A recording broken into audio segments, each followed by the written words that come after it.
Assalamualaikum warahmatullahi wabarakatuh. Apa kabar teman-teman? Insya Allah baik, amin. Perkenalkan nama saya Karisma Novi Yulistiani, NIM 190421100100103.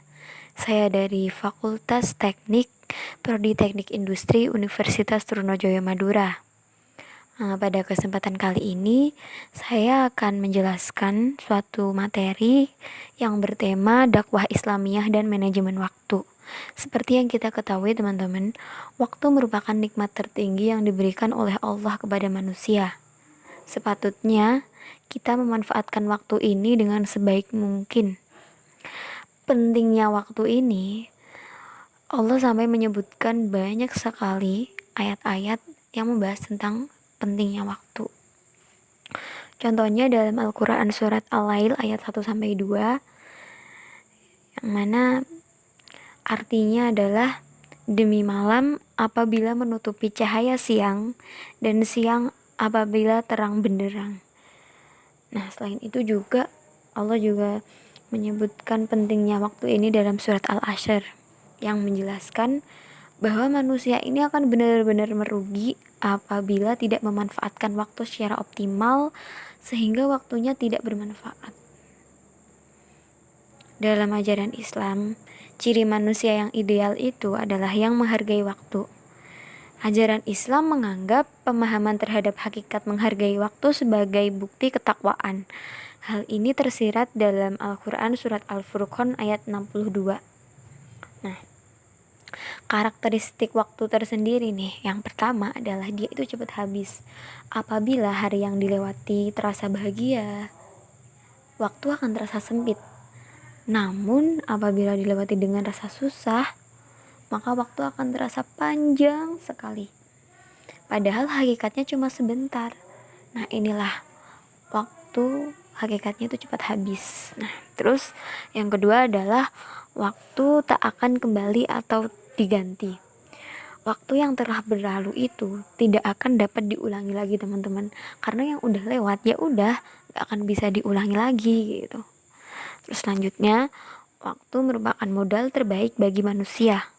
Nah, yang kita ketahui sih ya, waktu merupakan modal yang paling baik dan indah. Nah, kok bisa sih indah? Iya, keindahan waktu ini dapat dilihat dari fakta bahwa waktu merupakan wadah dari setiap amal perbuatan kita. Kalau kita ngisinya dengan amal baik, ya waktu adalah keindahan.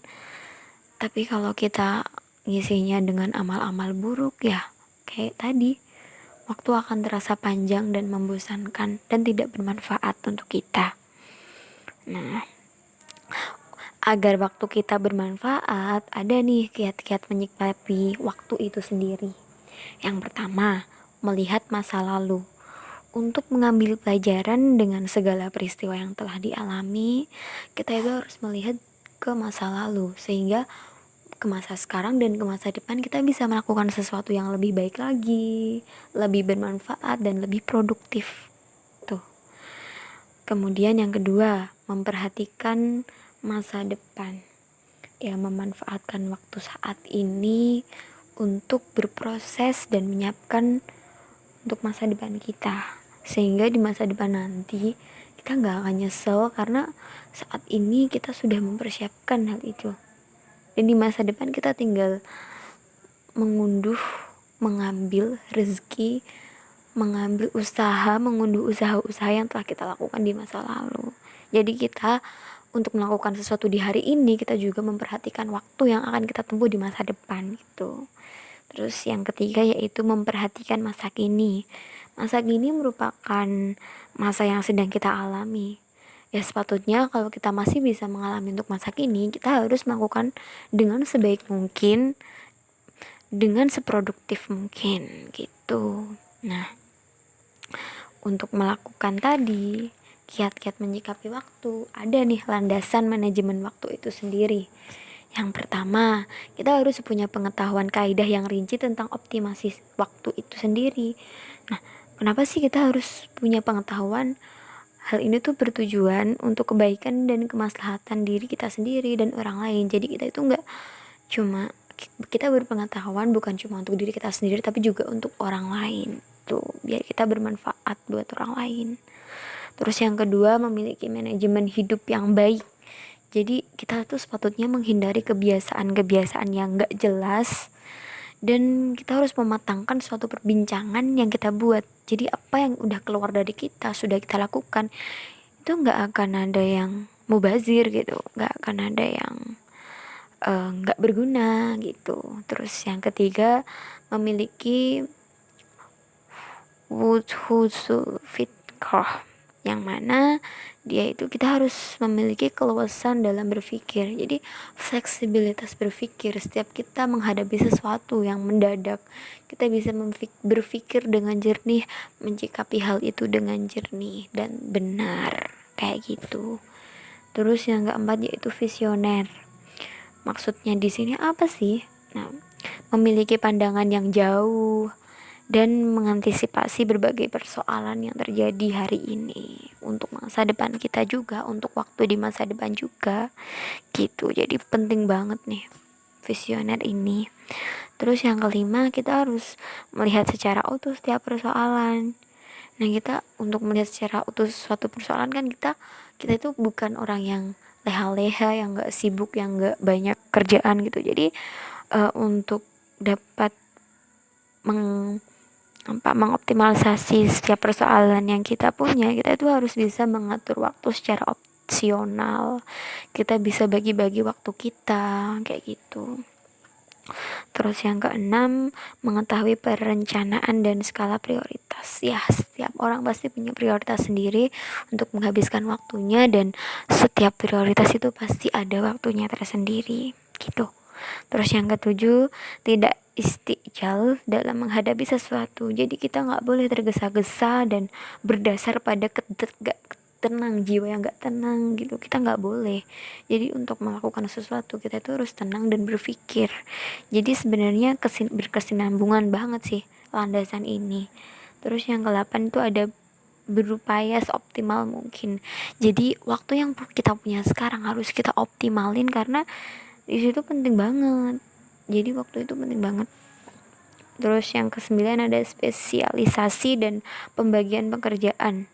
Di sini kalau kita nggak bagi pekerjaan, misalkan pekerjaan ini tuh harusnya emang cocok dikerjain malam hari sih, kalau siang hari emang nggak cocok. Jadi kayak mubazir aja kalau kamu ngerjain di siang hari gitu. Jadi kamu harus membagi-bagi pekerjaan mana yang harus kamu kerjakan sekarang dan nanti kayak gitu. Terus untuk kalian nih ada nih syarat dan perencanaan menyikapi waktu itu sendiri. Yang pertama, kalian itu harus disiplin dan membiasakan sejak dini, sehingga kalian gak akan tergesa-gesa nantinya. Kalian gak akan kaget sama kegiatan-kegiatan kalian yang akan kalian lakukan nanti gitu, yang akan menyita waktu kalian. Terus ada juga memiliki kecerdasan dan kejeniusan dalam menghadapi waktu, terus memiliki kondisi fisik dan mental yang positif, dan memiliki keterampilan. Terus ada juga 6 hal terkait perencanaan nih. Kita harus punya niat yang kuat, terus memiliki tujuan yang jelas, membuat rencana, cadangan, dan rencana atau program haruslah realistis, disiplin, dan sempurnakan setiap kali beramal. Nah, untuk dakwah Islamiyah sendiri merupakan kegiatan yang bersifat menyeru, mengajak, dan memanggil orang untuk beriman dan taat kepada Allah sesuai keutuhan, sesuai ketentuan akidah dan syariat dan akhlakul karimah, akhlak-akhlak Islam yang baik. Dan di sini kita itu berdakwah juga harus tahu waktu. Jadi intinya dakwah dan waktu di sini adalah sesuatu yang berkesinambungan untuk kemaslahatan umat bersama. Sekian dulu penjelasan dari saya. Apabila ada salah-salah kata, saya mohon maaf, dan wassalamualaikum warahmatullahi wabarakatuh. Terima kasih.